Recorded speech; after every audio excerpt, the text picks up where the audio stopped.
if you're going to go into a rent control transaction and you're not well versed in rent control, you could be opening up, some liability for yourself as an agent. This is me, switching over to the litigation tract and trying to give you some advice to protect yourselves.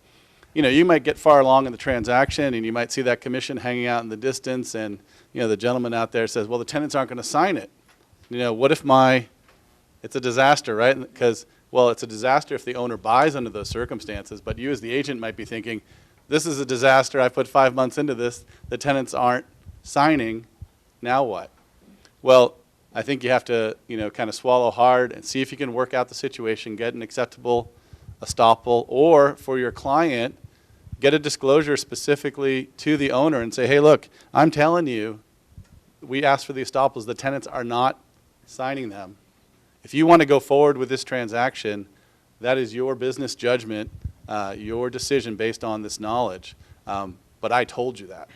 That's a much better place to be as an agent versus, just kind of hide that fact or not be knowledgeable about the risk that you're putting your client into. So that's a point as you cross over into some of these rent control transactions, be very aware of that from an agent perspective as well.